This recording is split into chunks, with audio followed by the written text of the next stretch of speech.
Welcome back to the Manor. Julian McBain here, and we are hunting bots and talking about goals. And see, I had told you that I was going to hold myself accountable and make sure I actually talk about goals again, because that's something that I was very keen on previous to COVID, and then when COVID happened, I just kind of let everything go by the wayside, which was not necessarily the best thing possible. I certainly think it was a detriment to me. Overall, I think it was a detriment to my family. So we're going to go through some goals, and I'm going to challenge myself with these. So I'm going to go through that in just a minute. But before we get started, if you're new to the channel, welcome to the Manor. Please take a moment and subscribe down below. We are on the road to 13 million subscribers, one subscription at a time, so make sure you subscribe. Also, please consider going to patreon.com/JulianMcBain if you want to support my work. If you do, you'll get exclusive content put out every single month. So, okay, goals. In previous years, I would always give you my annual goals and let you know what my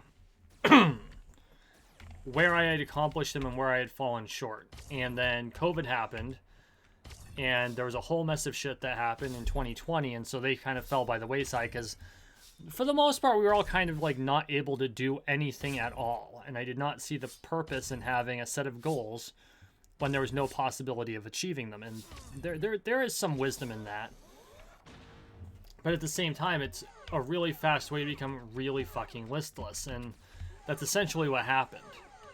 And I spent a good part of 2020 just with no direction whatsoever, as I'm sure a lot of us did, because we were so pushed down upon by the virus. Well, as 2021 started rolling around, and looked like things might turn for the better, even though we don't necessarily see that right this particular moment in the United States. Denmark and Belgium, I know, are quite different. I came to the conclusion that I could no longer wait for the pandemic to go away. It's time for me to buckle down and get back on track and do whatever it takes for me to achieve my goals. And to have goals to achieve, because as humans, we are seeking creatures. That's why in a lot of our stories, there is a seeker. And it's in Harry Potter, he was the seeker, the one who got the snitch. In the Sword of Truth series, the main character, Richard Rahl, is known as the Seeker of Truth. And there is a lot packed into that word, because broadly speaking, we are all seekers. We seek things. And in the Bible, you know, they say, seeking ye shall find. And so if I'm not seeking anything, what the hell am I going to find? And that's what that's rooted in, is that not necessarily the biblical text itself, but the notion that they laid down in it, that we are seeking creatures, and when we seek, we find our goals. And so I was really thinking about that, and I decided, you know what? It's time for me to buckle down and take back on the responsibility and come up with some goals. And so that's what I did, is I sat down, and I said this the other day in a video that, you know, hold me accountable. If I don't do it, I'm going to have a goal video, and here it is. This is me taking responsibility, and I would hope that I inspire you all to have goals of your own. And I don't expect a lot of the goals that I have to be your goals. Some of my goals are mundane, and others are decidedly religious. And, you know, because everyone has a different faith group and everyone has their own path, I'm not going to criticize what you choose, and I would hope you would not criticize what I choose. But I'm going to lay out for you what my goals are, and then I'm going to defend those goals. And I'm going to do so in this way. And this is based upon the idea of the self-authoring program. So I'm going to lay out the goal, and then I'm going to explain why it's good for me, and then I'm going to explain why it's good for my family, and then I'm going to explain why it's good for society as a whole. And this is a Petersonian concept. In his Maps of Meaning course, he taught you to pay attention to your health as you are talking. No, he lays out that an individual only has, if you can reason out 6 arguments for a thing, you'll win every time. Because they just run out of counter arguments. The average person hasn't thought things through that much. And so when he and his colleagues designed the self-authoring program, they decided that you needed at least 3 arguments to justify a goal. And so I'm going to try to have 3 arguments for each of the 7 goals I've laid out. And I really hope for your feedback on my justifications. And so, and if you think that I'm full of shit, tell me I'm full of shit. Or tell me why you think it's a bad goal. So, okay. Without further ado, this is Julian McBain's goals for 2021, the rest of 2021, and all of 2022. And I will be re-recording these on a piece of paper, and they'll be replacing my 2020 goals that never got completed for obvious reasons. So, okay. Goal number 1 is to eliminate a single outstanding debt. Eliminate a single outstanding debt. Now, a lot of my cash flows in a month go toward student debt. Okay? This is one of the reasons that I do this whole thing, is to help to alleviate that, but also because it's me trying to build something. That's the more important part, but I will admit the reason I'm on the road to 13 million subscribers is because it's to try and more quickly eliminate debts that are now going on 2 decades old. I'm getting kind of sick of having to pay them, but that's on me because I'm the one who took the loans out, and therefore I'm responsible for paying them back. And so I'm trying to provide useful service for which to earn that money. And I do so at my 9-to-5 job, and that's great. And I do a little bit here. And my hope is that in the long run, that's what it'll turn into. Now it's up to you as my viewers to decide whether or not what I do is worthy of remuneration. And I think that there is a lot of utility in that, because it tells me whether or not what I'm doing is actually worthwhile. And that's the nature of the free market. But eliminating one outstanding debt will do several things. For what it will do for me is it will increase my monthly cash flow so I can do more things and eliminate more debt. The thing about debt is that it very sharply resembles the Pareto principle. The more debt you have, the faster debt will accumulate and the harder it is to get out of it. It's just like with earnings. The more you earn, the faster you earn more, and the more you're going to build yourself up. It's a curve. It's a sharp curve. It's a natural law. And it's most visible in economics, but it's actually visible in every single classification of anything you'll ever find. So, like, the easiest one to look at is classical music composers. There are only 5 composers that everyone listens to, and most of the rest of them have never been listened to. And of those 5 composers, only something like 0.5% of their songs are ever actually listened to on any sort of a regular basis. And so that's the Pareto principle at work again. Well, with money, it's all numbers, but it works out. If you actually pay attention to the numbers themselves, that's how it works. And so my goal is to climb up the Pareto principle just a little bit, to climb out of that debt hole and eliminate one more debt. Now, as it happens, I eliminated one debt this past week. That is not the one in question.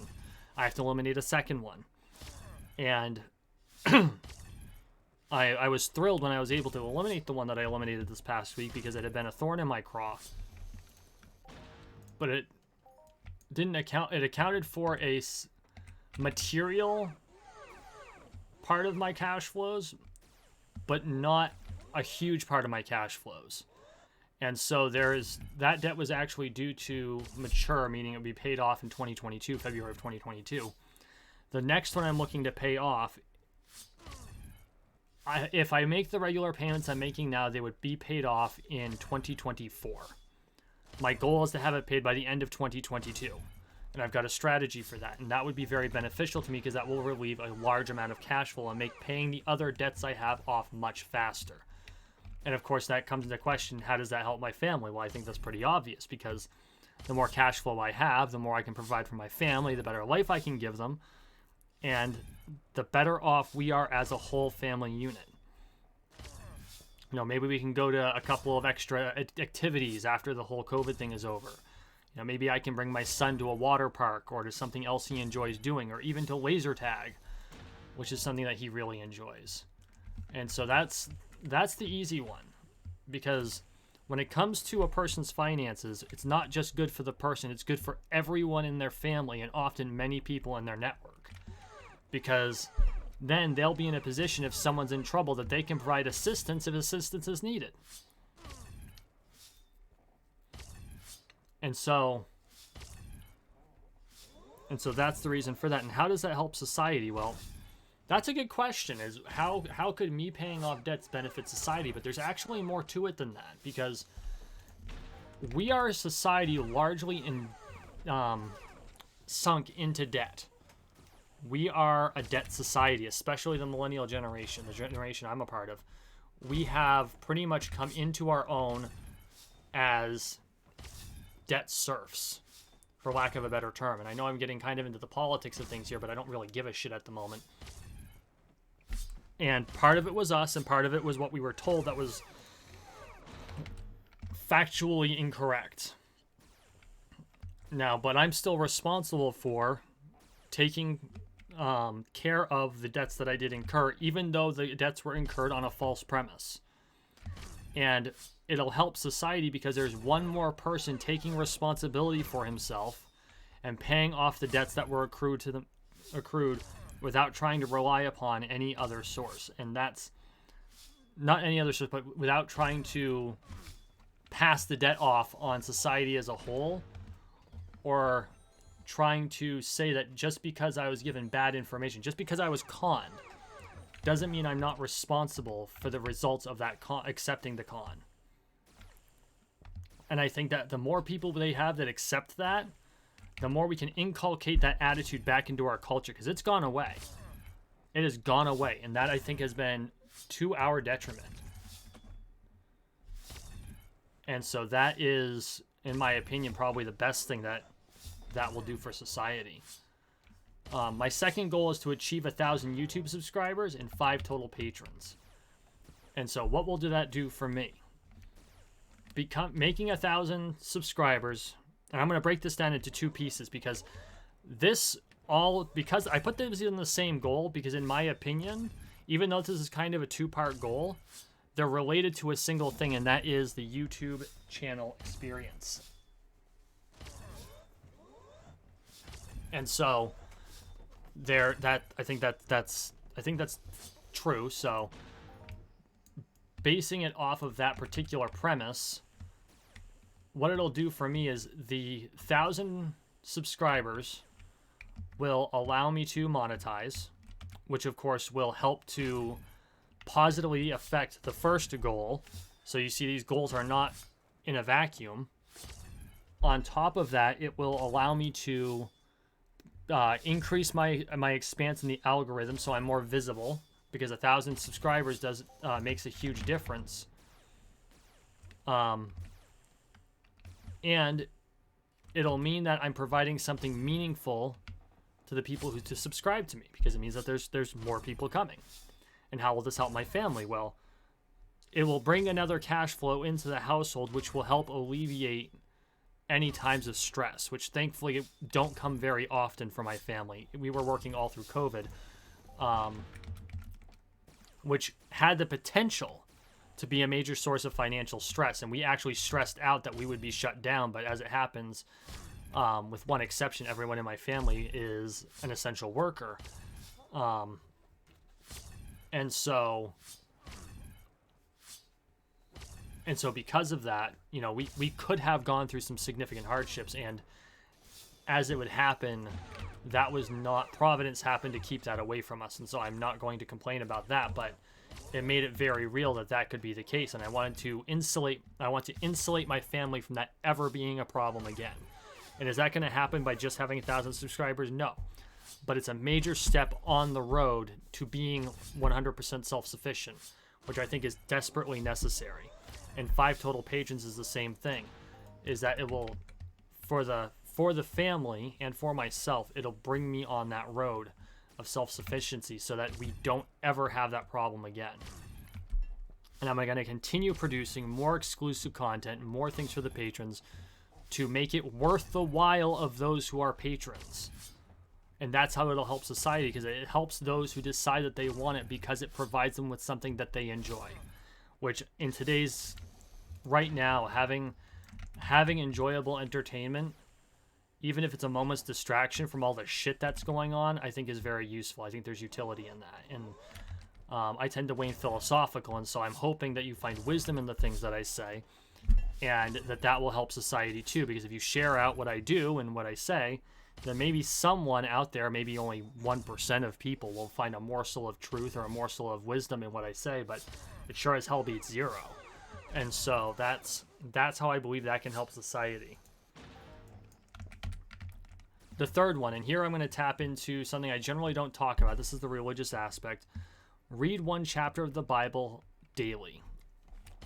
And thus far, with the exception of this past week, which has been a little crazy, I've managed to do this 5 out of 7 days. And I know that I've probably disengaged some of you already, but there's a reason for this, because regardless of your religious convictions, there is wisdom to be found in certain texts that are ancient. The one I happen to prefer is the Bible. There is a lot of wisdom in the Quran. Believe it or not, sitting within arm's reach of me right now, I have 2 copies of the Bible. I think it's 2 copies. Oh no, the other one I think I lent out to someone. I have a copy of the Bible. I have the Book of Mormon, and I have the Quran. I'm neither Mormon nor am I a Muslim. But there's wisdom in each of those books, and I feel that the wisdom in those books is necessary to know. Even if you don't necessarily agree with the religious precepts that are inculcated within the books or with the people who follow those books, there is wisdom to be had in those books. And I've got an apocrypha here somewhere too. And so that's the reason. And yes, I'm a religious person, and I do go to church and all of that stuff, and that's part of the reason I'm doing it too. But ultimately speaking, even if I wasn't, I still found wisdom in these books. Back before I returned to the church earlier this year, I still found wisdom in these books, and so I'm actually making an effort to study them. And at some point, I am going to read the Book of Mormon. I am going to read the Quran, because I've already found wisdom in those stories. And so for now, I'm going to work on the book that my church uses, and eventually I'll move on to the others. And how does that help me? It helps to imbue me with more wisdom, to understand the foundation of the society that I live in, and how I wish to build the life that I wish to build. And that helps my family, because by building the best possible life I can for myself, I am building the best possible life that I can for them, or helping them build the life for themselves. Because, you know, you've heard me in past videos that I've talked about the stone building that is our lives, and we remove blocks and we make them smoother. We make them more perfect and then replace them. It's the same idea. That is the same idea. That's the basis for it. And so that's how it helps my family, because if I can build myself up, I can help build my family up, I can make their lives easier, and then they're connected to a network, and it does the same thing for my friends, because, you know, maybe in the things that I'm doing, they find a couple morsels of wisdom and they go and do it themselves, and then maybe they can transmit some of that wisdom that they learned that I haven't gotten back to me, and it helps build that up, and that's how it builds society. And the same thing with these videos is, you know, maybe if I can transmit a couple small morsels of wisdom that I might have gleaned from something, then you'll have benefit from it. And maybe in a comment, you'll ask something or say something or comment on something, and I'll gain some wisdom out of that too, and we can all make the world better. And so I think that's a goal worth striving for. And so this is how I've decided to do that. Goal number 4, sword drills 3 times a week for at least 15 minutes. And I'll be starting this one this week. I've got to figure out a schedule for it, but it's going to be done. I actually spent a whole week where I brought my sword into work with my boss's blessing, because my boss is awesome. And don't tell him I said that though. And that will benefit me, because it'll make me a better swordsman. And it'll help me to push myself beyond the level I'm at now. And so what that does is it helps me build up part of that house of a life I have, but it also helps me to keep focusing on something that I can make better. It's a skill. And you always do better when you are trying to sharpen a skill. And when you've got that for a focus, the distractions, all the crap that happens in a day doesn't matter as much, because you go home and you work that 15 minutes working on the skill to make it just a little bit better. And so that's how that helps me. And then it helps my family, because with me striving to do that, they will be encouraged to do something very similar or the same. Maybe not sword work, but on a skill that they're working on. And so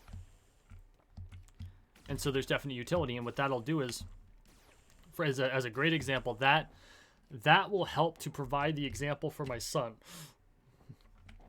who is 13 years old and is not yet quite at the point where all of these things will matter as much to him. Although it could be assumed that at 13, it's even more important that you do all these things, because you have all the time in the world in order to do them. But at 13, you're still developing. There's still a long way for you to go before you have to start focusing in on something that's so narrow. You've got a whole bunch of things to develop, and you're still figuring out who and what you are. And honestly, I mean, let's face it, we don't really know who we are until we're like 30, and he's only 13, and he's got plenty of time to figure it out. And I'm not casting shade at 13-year-olds. I'm serious when I say, this is a good thing. He has the time to figure out who and what he wants to be, and I don't want to rush that. But maybe if I can provide a little bit of influence, provide a little bit of wisdom, and beyond what normal fathers provide, and I think I do that well enough. I'm not perfect by any stretch of the imagination. I sure as hell have made mistakes, but probably no more or less than my own fathers made with me. And so different mistakes, but mistakes, because we all fuck up. The funny thing is as parents, the thing that we try our hardest not to do is traumatize our children, because we were traumatized as children by our parents. And as it turns out, it's not that you can avoid traumatizing your children, it's that you avoid traumatizing them in the same way you were traumatized. And that was a bit of a pain. That was one of those hard to swallow pills. But by doing that, I help society as well, because I'm helping to build a young man into a better young man. In my case. And it wouldn't be any different if I had a daughter. In that case, I'd be trying to build a young woman into a better young woman, which I think would have been an adventure of its own. I don't have a daughter. I had a girlfriend once who had a daughter, and I didn't have an opportunity due to circumstance to interact with her much, but I always wished I could learn what it was like to be the father of a daughter as well as a son.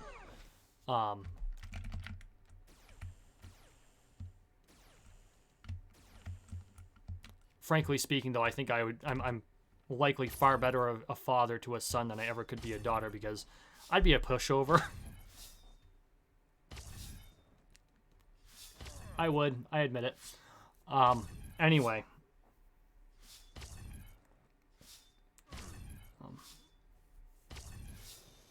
It's funny. My son and I were actually out, and we were practicing today. We were sparring, fencing, and he doesn't like to admit that he enjoys fencing. He pretends that he doesn't, but I see him smiling whenever he's fighting, so he's not fooling anyone.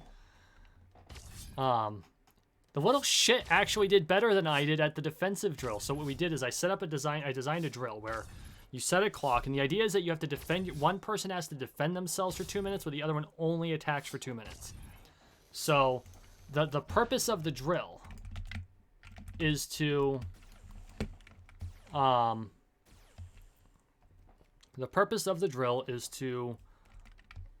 smooth out your movements. So it's not just attack for 2 minutes. It's make the smoothest and cleanest attacks you possibly can on your opponent.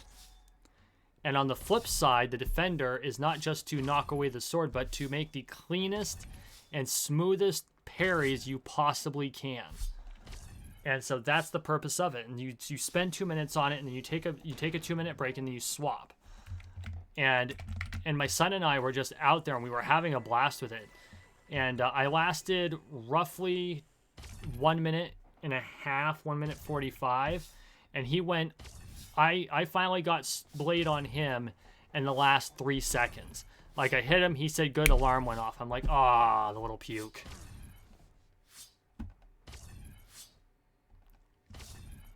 But that's good. That's good. That means he's good. And he's better than me at that particular exercise today. And I have been fencing, hell, 3 times longer than he has. So that just goes to show you how much a young mind can absorb. And watching him as he's grown up absorb all this information has just been a joy. And so I'm hoping but the benefit I'm trying to give to society, and the point I'm getting is that's the kind of thing that gives back to society, is by raising your kids properly and to be good adults. And by being the best I can at something, it influences him to be the best he can at something, who will eventually influence his friends the same way.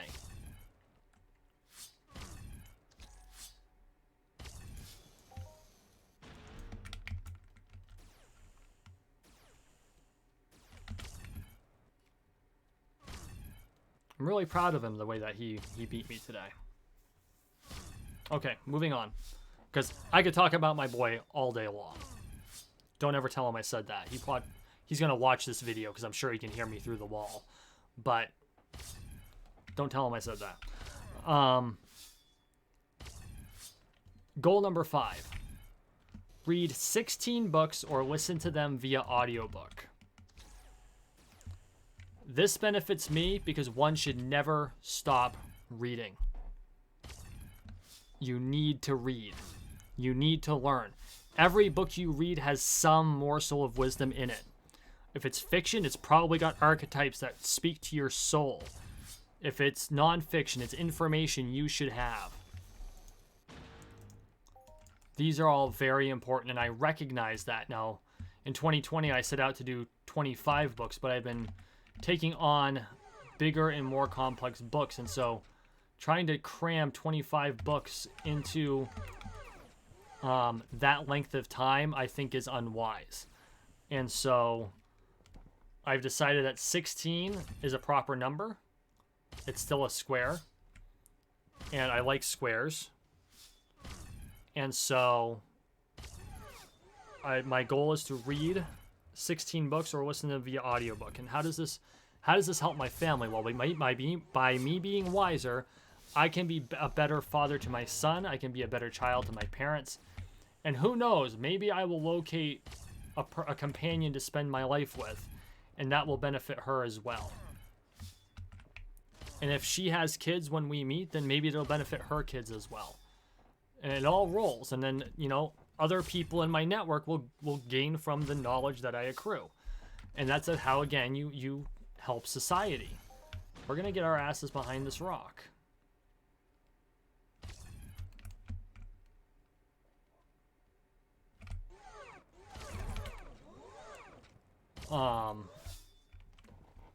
Reading is good for everyone, and it helps society as a whole because it keeps us in our brains. And I say this playing a video game, but we are too much absorbed into video media. We need to get away.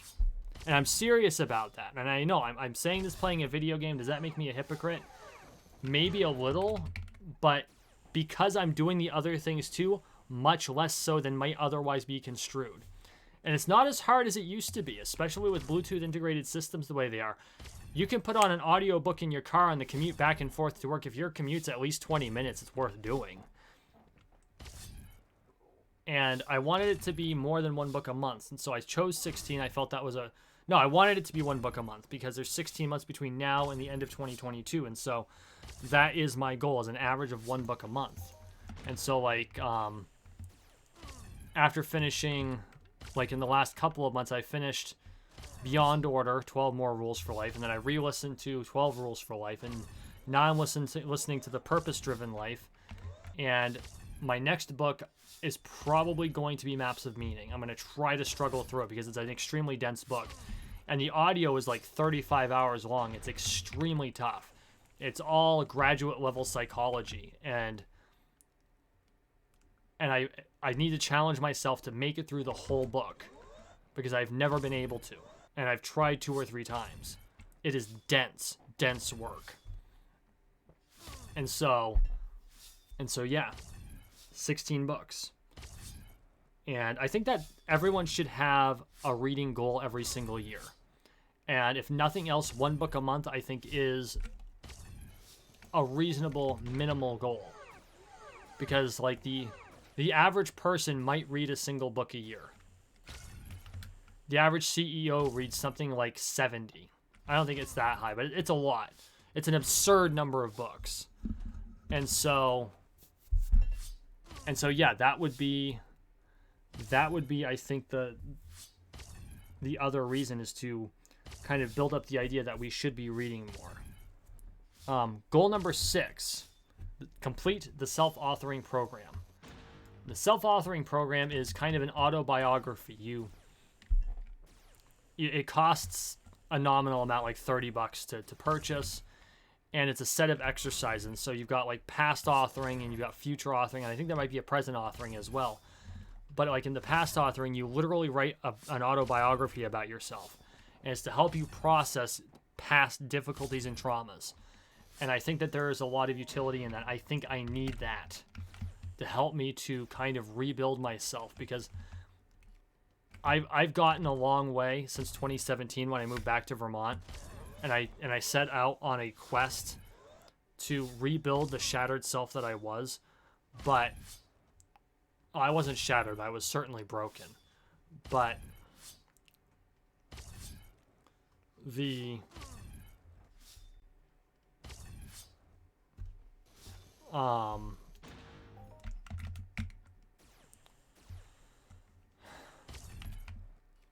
I would not be where I am today if I had not put in a concerted effort into it. And now it's time for me to face the things that I have done in my past, the mistakes I made, the traumas I experienced, and to really think about them.